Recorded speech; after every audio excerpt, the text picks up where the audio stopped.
Hi kids, welcome back to our thematic lesson. Nah, anak-anak, hari ini kita akan belajar mengenai jenis-jenis usaha ekonomi masyarakat yang ada di dalam buku kalian, khususnya pada tema 2, subtema 1, pembelajaran ketiga. Nah, hari ini pertama-tama kita mau mengingat kembali atau melihat kembali apa sih usaha-usaha yang dilakukan oleh orang-orang yang ada di sekitar kita. Misalnya di sekitar daerah kita ini atau di sekitar rumah kalian, apa saja sih pekerjaan orang-orang atau masyarakat yang ada di sekitar kalian? Mungkin yang paling mudah ditemui kalau kalian pergi ke pasar adalah ada pedagang, ada yang budidaya ikan, atau ada yang berternak ayam petelur atau ayam pedaging, sehingga kita bisa menikmati hasilnya.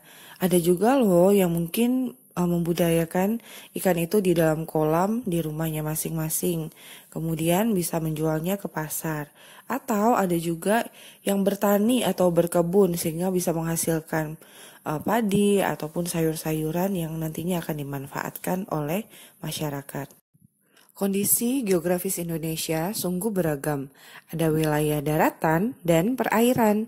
Nah, kondisi geografis yang beragam ini menyebabkan beragam pula jenis kegiatan ekonomi masyarakat. Kegiatan ini disesuaikan dengan kondisi alam atau geografi suatu wilayah. Kegiatan ekonomi tersebut bertujuan untuk memenuhi kebutuhan hidup masyarakat. Berikutnya, apakah yang dimaksud dengan kegiatan ekonomi? Kegiatan ekonomi adalah semua kegiatan yang dilakukan manusia untuk memenuhi kebutuhan hidupnya.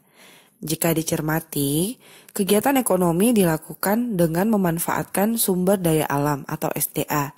Nah, sebagai negara kepulauan, Indonesia dikaruniai sumber daya alam yang melimpah.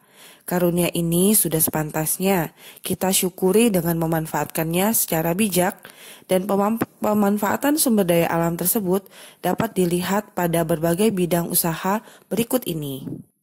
Agraris, peternakan, perikanan, dan juga pertambangan. Nah, ini adalah bidang-bidang usaha yang memanfaatkan sumber daya alam. Dan masih ada lagi, berikutnya adalah kehutanan, perdagangan, dan perindustrian. Agraris. Indonesia dikenal sebagai negara agraris. Sebutan ini disebabkan oleh banyaknya penduduk Indonesia yang bermata pencaharian sebagai petani. Usaha agraris meliputi kegiatan pertanian dan juga kegiatan perkebunan. Sektor usaha agraris terdapat di daerah pedesaan dan pegunungan. Berbagai jenis tanaman tumbuh subur dan menghasilkan banyak bahan pangan. Hasil pertanian dan perkebunan antara lain padi, jagung, ubi, kedelai, sagu, umbi-umbian, sayuran, dan buah-buahan.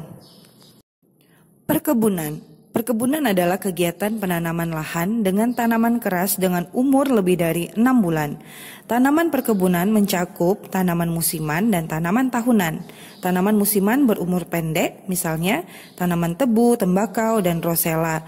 Tanaman tahunan berumur panjang, misalnya tanaman kelapa sawit, kopi, cengkeh, teh, karet, cendana, lada, dan kayu putih. Hasil perkebunan di Indonesia menjadi komoditas unggulan ekspor atau dijual di luar negeri.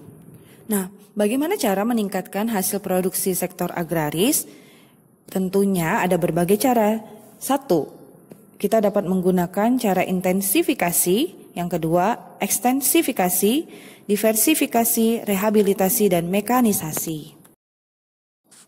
Intensifikasi adalah upaya untuk meningkatkan hasil pertanian tanpa memperluas lahan pertanian yang telah ada.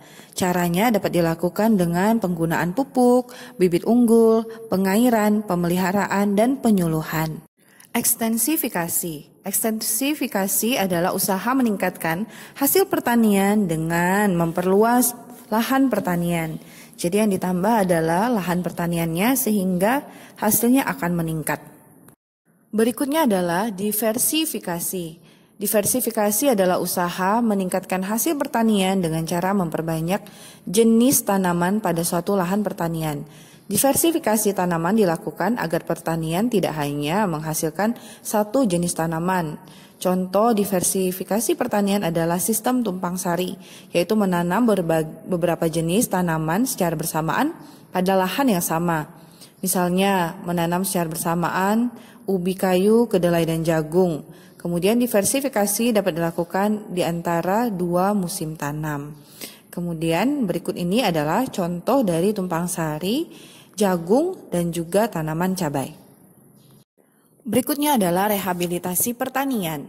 Ini merupakan usaha memperbaiki lahan pertanian yang semula tidak produktif atau sudah tidak berproduksi menjadi lahan produktif atau pengganti tanaman yang sudah tidak produktif menjadi tanaman yang lebih produktif. Selanjutnya, mekanisasi pertanian. Mekanisasi sendiri itu merupakan upaya meningkatkan hasil pertanian dengan cara menggunakan mesin atau alat-alat modern sehingga para petani itu dapat menghasilkan banyak sekali padi itu dengan cara lebih cepat tapi tenaga lebih sedikit.